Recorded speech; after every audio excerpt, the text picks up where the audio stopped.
Nik Wallenda just made history with his walk across the Chicago skyline, mind you, blindfolded part of the time. So crazy. And I caught up with him before to see how he was preparing for it. Yes, and I actually got to talk to him after the blindfolded stunt to find out what exactly was going through his mind and what he's got his sights set on next. How difficult was this blindfold?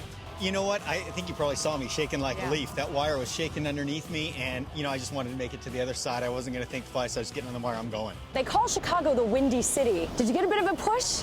There was. Actually, at my face is where the wind was coming in. So as I was walking up that incline, about a quarter of the way out, I got hit with a huge gust of wind. I was leaning into that wire, and I got stood up straight. I had every intention of shooting a selfie out in the middle of that wire. And I was like, with this wind, I'm just going to get up to the other side. Here we are in the middle of Times Square in New York City. Do you view things differently? Do you look at a building and say, I can do that? I look around and see a playground. Clearly, this is a place I'd love to walk, and I have every intention before I retire of making a walk here in New York City. What do you say to people who see what you do and say, that's a bit of a contradiction? You're putting your life at risk, yet you have a beautiful family. You guys did it. You got this thing up nice and tight.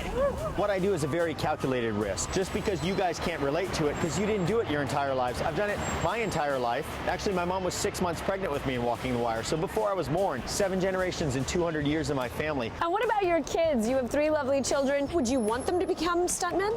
I want my children to become whatever they want in life. I want them to be happy in their decisions in life. And I've been blessed with these opportunities, so don't take it in an arrogant way, but I've raised a bar where it's going to be very hard to top a lot of the things that I've done. I don't want that pressure on my kids. You can check out all of his death-defying acts at nikwallenda.com, and you can check out his amazing stunt walk at skyscraperlive.com.